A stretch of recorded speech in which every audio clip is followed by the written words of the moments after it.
Y lo dijimos, ¿no? El tema del asesinato de Micaela, ya lo analizamos el perfil psicológico desde el victimario y desde las víctimas con nuestro amigo el licenciado Daniel Egea. Vamos a hablar ahora con otro querido amigo, un hombre que sabe mucho de leyes, que está muy atento y vincula con su conocimiento el derecho expresado en los libros con la realidad, ¿no? Es el doctor Osvaldo Egui, quien tiene la gentileza de atendernos y quien nos va a ayudar a pensar un poco en este caso como caso judicial en todos sus aspectos y sobre todo para hablar de un hombre de la justicia, un hombre de la ley como el juez que intervino en este caso y que le dio la liberación al violador Carlos Rossi, su postura y su mirada sobre si le cabe la solicitud de juicio político o no. Osvaldo, doctor Egui, ¿cómo estás? Buenas tardes, ¿cómo andás?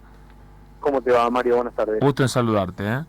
Gracias, igualmente. Tema que tiene conmocionado a todo el país, ¿no? La muerte, el asesinato de Micaela y este señor Wagner, que había sido liberado después de 8 años de cumplir parte de su condena por un juez que supuestamente había recibido informes en sentido contrario, diciendo no lo pueden liberar a este muchacho.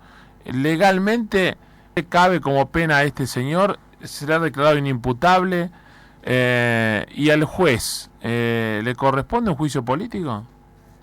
A ver, en primer lugar, es un caso muy delicado, pero a su vez, en mi punto de vista, yo creo que es una cuestión meramente de ego por parte del juez, del doctor Rossi.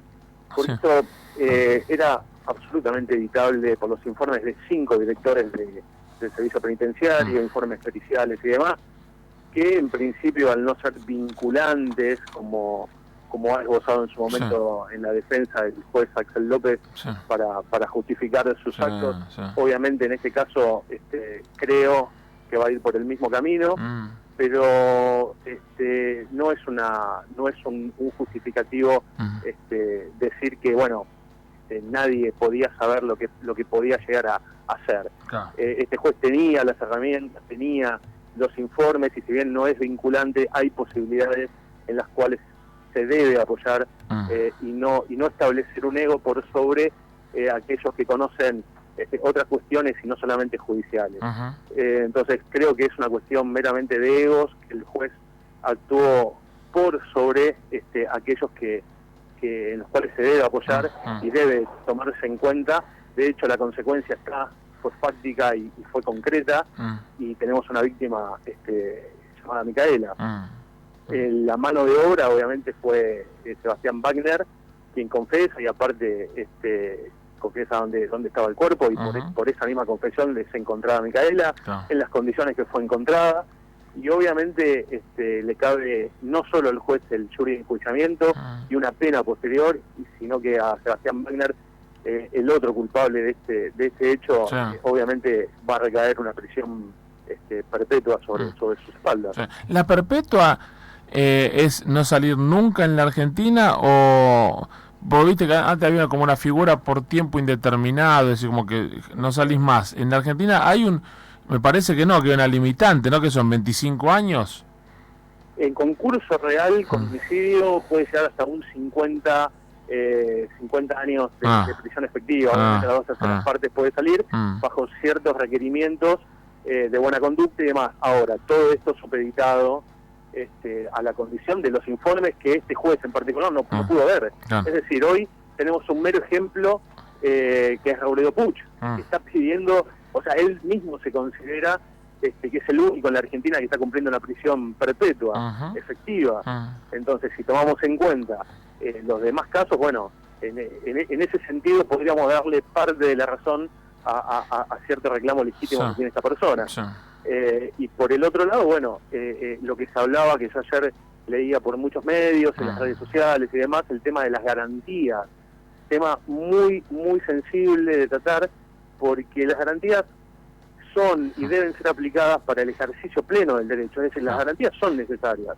Ahora, las garantías ante un imputado es asegurarle simplemente el cumplimiento del debido proceso, pero no convertirlo en víctima cuando es efectivamente el victimario. Ahí es donde se equivocan, a mi entender, los jueces.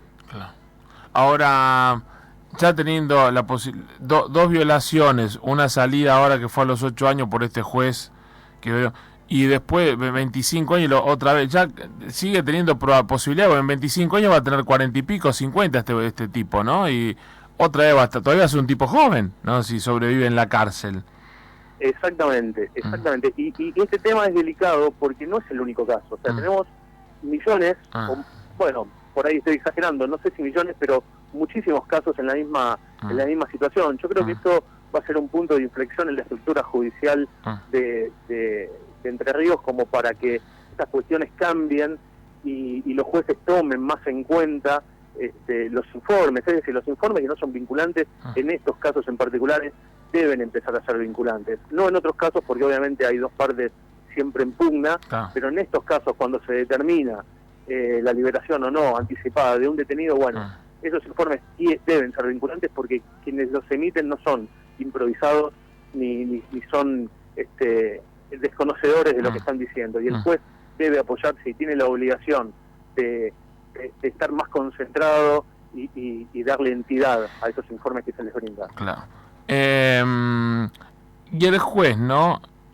Hay viste que hay siempre movida con la reforma judicial, pero que después cada gobierno, el poder político, trata de tomarlo a su favor para evitar juicios a jueces amigos. Nunca, nadie es santo en esta. Pero hay forma de que los jueces no tengan una decisión tan arbitraria como si fueran un dios, porque este señor tuvo decisión tal vez sin querer, ¿no? Pero sobre la vida y la muerte de una chiquita a la que ni siquiera conocía, pero tendría que haberse configurado el peligro que este asesino, este psicópata, este violador iba a tener una vez que él lo pusiera en libertad.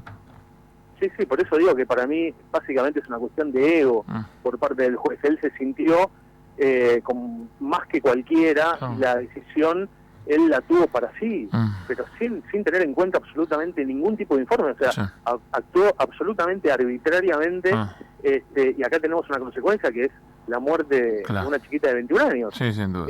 Yo creo que la reforma estructural de la justicia tiene que tener un control mucho más específico sobre las espaldas de los jueces, tanto en la capacitación, tanto en el aspecto psicológico, para ver si están aptos para desarrollar el cargo que tienen, porque en definitiva no estamos hablando de algo liviano, estamos hablando de poner en una sociedad a la par nuestra a alguien que tiene un antecedente o antecedentes, en este caso 2 y medio, se podría decir, porque hay un tercero que no se pudo determinar, entre nosotros, y es un peligro. Entonces esas personas que firman, llamados jueces, no pueden tomar decisiones arbitrarias como en este caso, y pasa, y eso es lo peligroso. Eso es lo peligroso que estamos viviendo día tras día. Claro. Doctor, como siempre, gracias por tu aporte. Hablaremos otro día en la semana o la próxima, porque es una semana típica, sobre otros casos que tienen que ver con la justicia, con la política, con la actualidad, con la delincuencia. Pero dejanos por favor un mail o una dirección de correo electrónico donde quien nos está escuchando necesita tal vez algún asesoramiento legal en temas que vos podés manejar, y te puedan contactar. Bueno, el mail lo dejo, es estudiojuridico.h.abogados@gmail.com. Así de fácil. Querido amigo doctor, fuerte abrazo y gracias como siempre.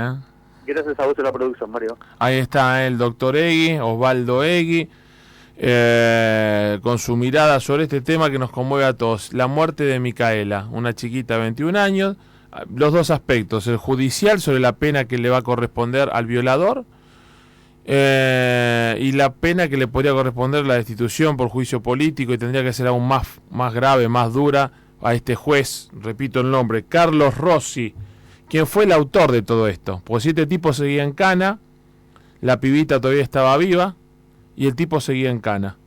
Hoy hay una chiquita de 21 años que está muerta, que fue violada, anda a hacer lo que sufrió antes de que la mataran, y este tipo que en 25 años como mucho, cumpliendo 2/3 de la condena, capaz que en 20 se cruza con otro seguidor de Carlos Rossi, el juez, y lo libera otra vez. Y ya violó a 2 más antes, no las mató, pero las violó, y sigue sumando víctimas. La culpa es del delincuente, del asesino, del violador, pero el juez en parte es responsable, no sé si tanto como el violador, pero en gran parte también. Dale. Programas de Programas de radio hay muchos.